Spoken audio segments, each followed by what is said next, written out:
इस कार्यक्रम में आए हुए सभी पुस्तक प्रेमी, अतिथिगण, प्रेस मीडिया के साथी और मेरे बहुत से पुराने मित्र जिनको यहाँ पे दिख रहे हैं, रेलवे के अधिकारीगण और शची जी एहसास एनजीओ की महासचिव जिनको मैंने कहा था कि डायस पर आए, लखनऊ की प्रख्यात समाज सेविका है, पर उन्होंने कहा कि नहीं मैं नीचे ही। और स्मिता मिश्रा जी, इंदु प्रकाश मिश्रा जी की पत्नी, हमारी बड़ी माता, मैं आप सभी का इस कार्यक्रम में बहुत बहुत स्वागत करता हूं। और इस पुस्तक विमोचन के कार्यक्रम में तय ये किया गया है कि पुस्तक के बारे में बहुत ज़्यादा बातचीत नहीं होगी। अगर पुस्तक के बारे में बहुत ज़्यादा बातचीत हो गई तो प्रकाशक का नुकसान होगा, तो पुस्तक को खरीदेगा नहीं। तो इसलिए ये सब बातें व्यक्तिगत होगी और पुस्तक के बारे में कम बातचीत होगी। पुस्तक जो है वो कोई भी रचनाकार, कोई भी रचना जो है वो किसी भी रचनाकार का एक बच्चा होता है। उसी प्रकार लेखक के लिए उसकी पुस्तक एक बच्चा उसके अपने बच्चे के समान होती है और उसका विमोचन का अवसर उसके लिए एक उत्सव के समान होता है। पर यह उत्सव महोत्सव में तब बदल जाता है जब इसका विमोचन करने वाले लेखक के बहुत निकट, करीबी, लगभग परिवार के लोग हों। तो ये मेरे लिए एक महोत्सव और त्योहार का दिन है। मैं सभी मुख्य अतिथियों का, गणमान्य अतिथियों का इस हृदय के साथ स्वागत करता हूं कि सभी लोग बहुत कम समय में और ये नोटिस पर आए, लेकिन मैं अपना अधिकार भी समझता हूँ इस चीज़ को। मैंने इसी अधिकार के साथ इनसे कहा और साथ में मैं ये विशिष्ट अतिथि लोग हैं, तो ये विशिष्ट अतिथि मैं इनको सबको व्यक्तिगत रूप से जानता हूँ, बहुत वर्षों से जानता हूँ, मतलब आज से नहीं, बहुत वर्षों से जानता हूँ। ये विशिष्ट अतिथि इसलिए नहीं है कि ये विशिष्ट पदों पर है। विशिष्ट पदों पे बहुत से लोग रहते हैं और पद आता है, पद चला जाता है, लेकिन कुछ व्यक्ति के अंदर गुण होते हैं, वो व्यक्ति को विशिष्ट बनाते हैं। पद, यश, धन, शक्ति, ये सब सोना है जो व्यक्ति के साथ आती है तो मादकता भी लाती है।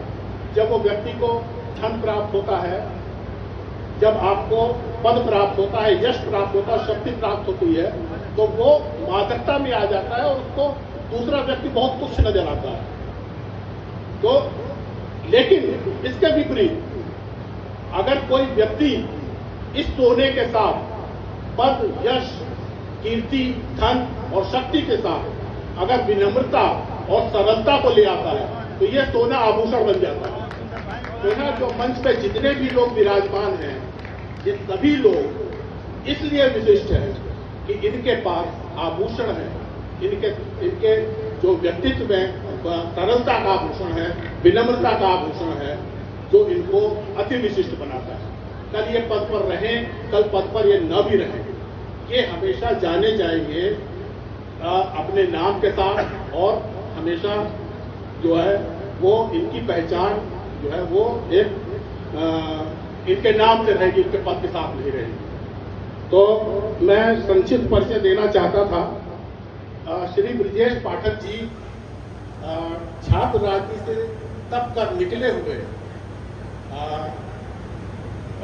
वो मैं को नेता नहीं कहता, तो नेता कहना इनके लिए शब्द जो उनको करीब से जानता है उचित नहीं है। मैं इन्हें जनसेवक कहूँगा कि छात्र जीवन से ही जो है वो छात्र जीवन की भट्टी के तप से निकल कर ये यहाँ तक आए हैं।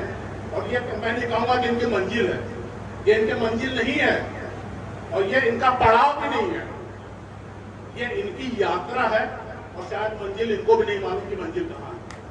ये सिर्फ एक चीज जानते हैं कि उसको निरंतर चलते जाना है। बाकी ये है कि क्या मंजिल होगी क्या नहीं होगी, कई बार हम लोगों का डिस्कशन होगा, इस पर इनका ध्यान ही नहीं जाता। दूसरा, मैं अपने मुख्य अतिथियों के बारे में एक चीज और बताना चाहता हूँ। मैं इनको सबको निकट करीब से जानता हूँ। आदमी, हर आदमी एक छोटे से छोटा आदमी है, वो चेहरे पे चेहरा लगा कर बैठता है, एक नहीं 10 चेहरे लगा कर बैठता है। लेकिन जितने आज अतिथि हमारे यहाँ बैठे हुए हैं सब एक चेहरे के साथ हैं। जो ये सामने है वही पीछे है, जो इनके दिमाग में है वही उनके वाणी में है, और जो उनके वाणी में है वही उनके कर्म में है, जो इनको सामान्य लोगों से अलग बनाता है। इसलिए ये विशिष्ट है। ब्रजेश पाठक जी के साथ हमारा बड़ा पुराना नाता रहा, संघर्ष का नाता रहा। हम लोगों ने साथ साथ संघर्ष किया और ब्रजेश पाठक जी छात्र राजनीति से निकल करके लोकसभा राज्यसभा के सदस्य बने, प्रदेश सरकार में कैबिनेट मंत्री बने और मुख्यमंत्री बने। और प्रदेश सरकार मतलब प्रदेश में जो लोग जानते हैं, इनको लखनऊ में जो लोग जानते हैं और जो प्रदेश के अंचलों में लोग जानते हैं, इनसे ज्यादा मैं इसलिए नहीं कह रहा हूँ, माफी चाहता हूँ, मैं सभी लोगों से माफी चाहता हूँ, इसलिए नहीं कह रहा हूँ कि हमारे परिचित नहीं है। ये व्यक्तिगत कमोवेश सभी लोगों की राय होगी कि ये सबसे सुलभ जनसेवक है। ये लगभग 1,500 से 2,000 लोगों के साथ सुबह से लेकर के शाम तक, मैं शायद जनसंख्या कम बता रहा हूँ, ये मिलते हैं, व्यक्तिगत रूप से मिलते हैं और मिलने के बाद सिर्फ मिलना ही काफी नहीं है, मिलने के बाद उसके संतुष्टि के स्तर तक उसका काम करते हैं और उसके बाद उसको फीडबैक देते हैं कि तुम्हारा ये काम हो गया है। कम से कम मेरा और मेरे तमाम जानने वालों का ये अनुभव है। और एक सबसे बड़ी चीज कि जो समाज में सबसे अंतिम व्यक्ति है, जिसको शायद कभी न्याय नहीं मिल पाता होगा या कहीं नहीं पहुंच पाता होगा, वो व्यक्ति मैं जानता हूं। पाठक जी बताते हैं 10 बजे मेरी कैबिनेट की मीटिंग है, 10 बजे कैबिनेट की मीटिंग है, 10 बजे से बताना शुरू कर देंगे और 10:30 बजे वो वहीं रहते हैं। गाड़ी में भी बैठ जाएंगे तो दरवाजा गाड़ी का खोल करके जो आखिरी आदमी खड़ा उसका भी काम करते रहेंगे, पता नहीं कब उनकी मीटिंग शुरू होती है। तो क्या कहते हैं, दूसरी चीज, आप कहीं नेता क्या चाहिए, कभी क्या आप सत्कार में चाय मिलेगी, लड्डू मिलेगा, पानी मिलेगा, लेकिन इनके यहाँ आप जाएंगे तो तीनों टाइम भोजन मिलता है, पूरा भोजन। सुबह आप जाइए, अभी मैं परसों गया था तो हमारे प्रकाशक महोदय ने समय ले लिया था और प्रकाशक महोदय के साथ बैठे थे, तो इन्होंने मुझको फोन किया, कहा हूँ मैं, माननीय मुख्यमंत्री यहाँ बैठा हूँ। मैंने कहा यार मैं रास्ते में हूँ, थोड़ा मुझको विलम्ब हो रहा है। उन्होंने कहा आ जाओ यार, हमारी बातचीतों में बैठे हुए। मैं दरअसल वहाँ पे गरम पूरी कचौड़ी और सब्जी तैयार हो गई थी। मेरा लालच आ गया, मैंने वही खड़े बोला मैं रास्ते में हूँ भाई, वो तो भूखी होती है, तो वो मैं वही पूरी सब्जी खा रहा था। तो ये मुझको बार बार नीरज परेशान होकर के फोन करा। हमने करीब 4-5 पूरी खाई, 2-3 तरह की सब्जी थी, मीठा खाया। उसके बाद गए तो मेरे पर नाराज होकर गया, पाठक जी अंदर चले गए, मैं फिर वापस आ गया। लेकिन जो लाभ मैं लेकर के आया हूँ वो लाभ मुझे दोबारा नहीं मिलने वाला था। तो एक लाइन है सिर्फ इनके लिए, तेरा अखलाक देता है पता तेरी सरबुलंदी का, तेरा अखलाक देता है पता तेरी सरबुलंदी का, पर तेरा झुक के ये मिलना कहता है कि आसमां। दूसरे मेरे अनूप शर्मा सरपति जी, थोड़ा सा देखिए शिखा कहाँ है, रेल की बेटी है, संचालक है, राष्ट्रीय स्तर की कवि है और कई सम्मान इनको मिला है, ये संचालिका है। मेरा समय प्लीज, जो मेरा दूसरा वाला समय आप काट लीजिएगा, मैं लोक संवरण नहीं कर पा रहा हूँ अतिथियों का परिचय कराने के लिए, तो थोड़ा सा समय उसमें ज्यादा लगेगा, मेरा समय काट लीजिएगा। इजाजत है सब बच्चों की, आप उठाते बहुमत से। अनूप सरपति जी, मतलब मैं बहुत कम लोग होते हैं जिनसे आप प्रभावित होते हैं, तो मैं इनसे पहली बार मिला, मैंने स्लिप भिजवाई।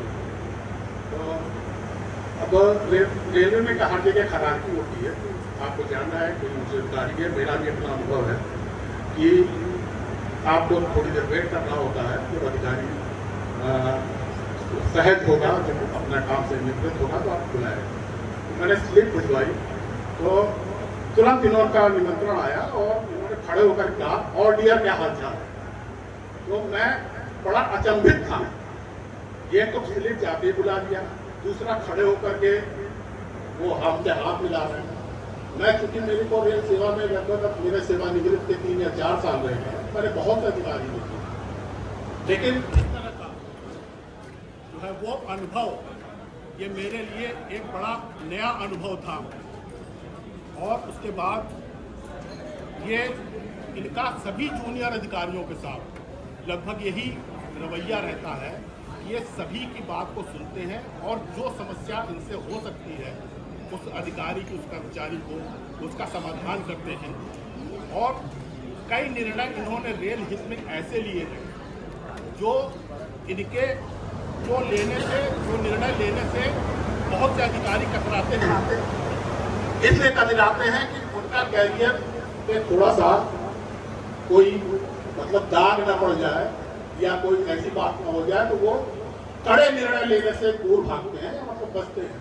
पर इन्होंने ऐसे कड़े निर्णय लिए हैं, जैसा मैंने उनके बारे में जाना है, कि अपने कैरियर का ध्यान न रखते हुए रेल हित में ऐसे निर्णय लिए हैं। तो ये बड़े कड़े निर्णयों के लिए जाने जाते हैं। मैं इनका बहुत बहुत स्वागत करता हूँ, बहुत बहुत आभार करता हूँ और अपने आप को भाग्यशाली मानता हूँ कि इस रूप में मुझको अपने अधिकारी हमको मिले हैं। आचार्य इंदु प्रकाश मिश्र, ये आप सभी लोग टीवी देखते होंगे तो इंडिया टीवी पे आपने इनका प्रोग्राम देखा होगा। ये प्रख्यात ज्योतिषाचार्य हैं और अंतर्राष्ट्रीय स्तर पे है और राष्ट्रीय स्तर पर निर्विवाद रूप से इनसे बड़ा कोई ज्योतिषाचार्य नहीं। लेकिन इनसे बड़ा इनका परिचय हमारा ये है कि हमारा इनका पिछले 40 दशकों से साथ है। ये हमारे पड़ोसी थे, तो हम लोगों ने एक दूसरे के कठिन समय और हर प्रकार का समय देखा है और हर संघर्ष के हम लोग साथी रहे हैं। आज भाभी जी से बात हो रही थी, हमने कहा भाभी जी जो है अगर गुरु जी यहाँ पर पहुंचे हैं तो 25% जो है वो उनका काम है, 75% भाभी जी का योगदान है। हम लोग रात 2 बजे तक बैठ के फालतू बकवास करते थे और भाभी जी चाय बनाते। तो बाकी इनका परिचय जो अपनी जगह है वो है ही, मैंने व्यक्तिगत परिचय इनका दे दिया। संदीप बंसल जी, ये राष्ट्रीय अध्यक्ष है उद्योग और व्यापार मंडल के। एक होता है लंगोटिया यार, तो लंगोटी चलती नहीं आता। एक होता है हाफकट यार, हम लोग नर्सरी केजी से साथ में पढ़े हैं और हम लोगों ने एक दूसरे का समय साथ में घटता बढ़ता समय देखा है।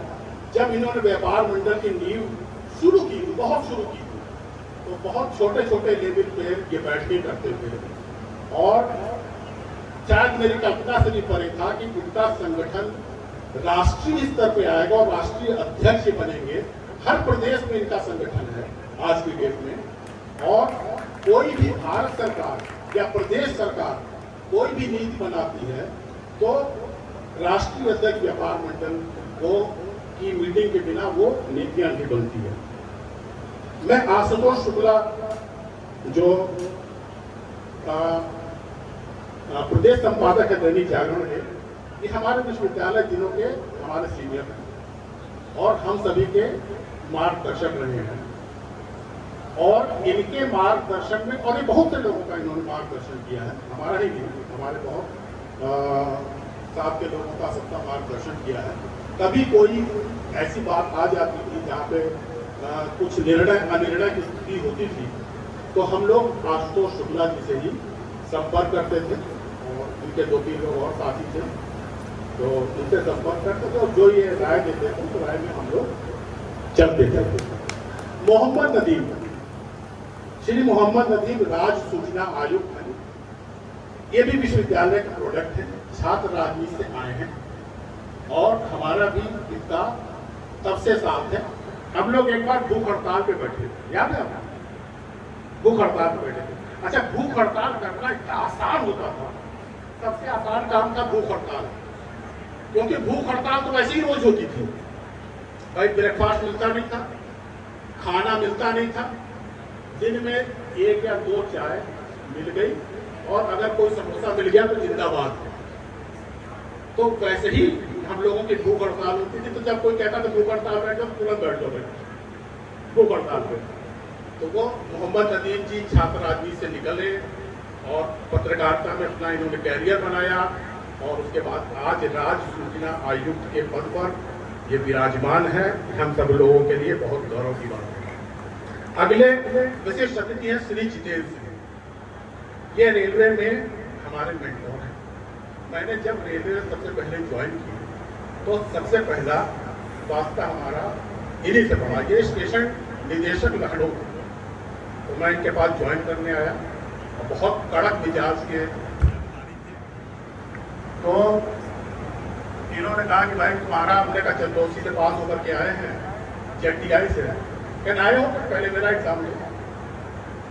तो इन्होंने मेरा एग्जाम दिया, क्वेश्चन पेपर बना, एग्जाम दिया और मैं एग्जाम में फेल हो गया। अब कहीं तुम्हारी 15 दिन ज्वाइनिंग नहीं होनी है, जाके तैयारी करके आओ। अब मैं जैसा आदमी जो चंदौसी किसी तरह पास करके चला आया था, अब आसमान से गिरा तो खजूर बैठ गया। तो मैंने 15 दिन जा करके ऑपरेटिंग मेंबर जो भी किताबें होती है, जो मैंने वो अध्ययन किया, वही आज तक मेरी कमाई है 15 दिन। तो जब तक जो है वो घड़े पे जब तक मार नहीं पड़ती है, मेरा कभी आप लोग स्टेटस देखिएगा, कभी फेसबुक वगैरह आप लोग देखते हैं, तो मेरे साथ ये रहा है कि हम उतना ही कर पाए जितने में हमको थोड़ा सा, मतलब पिताजी पढ़े भी उतना ही जितना पिताजी ने मारा, उतना ही पढ़े। तो अदरक की तरह रही है अपनी जिंदगी, उतना ही सुधरे जितना कूटे गए। अदरक जिस तरह है, जितना थोड़ा सा कूटने में थोड़ा सा सही हो जाता है, तो अदरक की तरह रही अपनी जिंदगी, उतना ही सुधरे जितना कूटे गए। बाकी जितेंद्र जी अलग अलग पदों पर रहे हैं और काफ़ी समय इन्होंने रेलवे के बहुत महत्वपूर्ण पदों पर रहे हैं और मैं इनका बहुत बहुत स्वागत करता हूँ विशेष रूप से। और आज भी ये मेरे संकट मोचन है, कोई भी संकट पड़ता है तो सबसे पहले मैं इन्हीं से संपर्क करता हूँ। आपका बहुत बहुत स्वागत करता हूँ, विशेष रूप से दिल्ली से आए हैं। सर्वेश अस्थाना जी प्रख्यात कवि हैं और इनके तमाम परिचय हैं, लेखक भी हैं, लेकिन सबसे बड़ा परिचय हमारे मित्र हैं और लखनऊ में इन्हें स्माइल मैन के रूप से जाना जाता है। और हर कार्यक्रम में आप कोई भी राष्ट्रीय स्तर का कार्यक्रम देखें, हास्य व्यंग का, वहाँ पे उस कार्यक्रम का संचालन और उसके मुख्य अतिथि सर्वेश अस्थाना ही जी रहते हैं। बाकी मैं कहूँगा कि अपना परिचय खुद दे देंगे क्योंकि वो ज़्यादा बेहतर है। अंत में सचिव सिंह जी, मैंने जैसे बताया कि एहसास महासचिव है। हम लोगों ने एक बड़ा लंबा अरसा स्टेशन पे अनाथ बच्चों के लिए काम किया। मैं थोड़ा संक्षिप्त बताऊंगा कि वो काम ऐसा था जिसने अंतर्राष्ट्रीय और राष्ट्रीय स्तर पे लखनऊ स्टेशन को पहचान दिलाई। उस समय टेलीफोन नहीं होते थे। मेरे पास संदेश आया कि अमेरिका की राजदूत जो है डॉक्टर दिनेश दुबे, भैया डॉक्टर दिनेश दुबे, उनके अमेरिका के राजनीतिक सलाहकार थे और इनके आशुतोष शुक्ला जी के मित्र थे। उनके माध्यम से मेरे पास संदेश आया, वो उनके राजनीतिक सलाहकार थे। इस संदेश आया कि अमेरिका की राजदूत बात करना चाहती है। तो मेरे को नाम तो अब याद है, तो मेरे को नाम भी नहीं मालूम था। नैन्सी पवेल उनका नाम। तो उन्होंने कहा कि भाई उन्होंने कहीं मतलब उनको लखनऊ के बारे में जानकारी भी दी है, किसी न्यूयॉर्क टाइम्स में कहीं निकला होगा। तो मेरे पास उस समय फिर ऑनलाइन भी नहीं होता था कि हम लोग पास सचिव जी के पास कटेंगे हो। तो उन्होंने कहा कि आपका काम वो देखना चाहती है। मैंने सचिव जी से डिस्कस किया और 2 दिन बाद उनका आगमन था। मैंने इनसे कहा कि कुछ तैयारी वगैरह कर ली जाए, क्या कर लिया जाए। उन्होंने कहा जो है जैसा है वैसा ही दिखा देंगे। तो शेल्टर होम में आप समझिए कि प्लास्टिक की कुर्सियाँ थी, जून का महीना था और गेंदे के फूल, उनके मैं फोटो भी मेरे पास, गेंद के फूल डाल करके उनका हम लोगों ने स्वागत किया और 3 घंटे वहाँ पर रही। और उन्होंने उस कार्यक्रम में उस समय तत्कालीन मुख्यमंत्री ने उनसे मिलने का समय मांगा था और उन्होंने मना कर दिया था और इस कार्यक्रम के बाद वो चली गई थी। दूसरी उपलब्धि ये रही कि लखनऊ के मॉडल पे जैसे कैसे अनाथ बच्चों के लिए कार्य होता है, उसके लिए बाल और महिला कल्याण मंत्री और रेल मंत्री की संयुक्त मीटिंग हुई रेल विज्ञान भवन में। और वहाँ पे लखनऊ के मॉडल का पावर प्रेजेंटेशन का समय प्रचलन नहीं था, तो स्लाइड्स वगैरह दिखा करके वो किया गया और उस पर दोनों विभागों में MOU साइन हुआ। और लखनऊ के मॉडल पे एसओपी बनी, जो आज सारे स्टेशनों पे लागू है, जहाँ पे अनाथ बच्चों के लिए बाल सहायक स्टेशन और बाल सहायक प्लेटफॉर्म बने हुए हैं, बाल सहायक बूथ बनी हुई है और कमेटी बनी है। तो ये शशि सिंह जी की देन है, जो तीन दशकों से काम कर रही थी। मैं इनको बहुत बहुत तहे दिल से धन्यवाद देता हूँ। आज भी इनका सामाजिक जो है वो सरोकार चल रहा है। मैं इसके साथ जो हमारे अतिथिगण आए हुए हैं उनके लिए एक लाइन, सिर्फ एक लाइन तक सबका ध्यान चाहते हैं, सिर्फ एक लाइन काफी है सबके बारे में कहने के लिए। जहां जाएगा वही रोशनी देगा, जहां जाएगा वही रोशनी देगा, चिराग का अपना मकान नहीं होगा।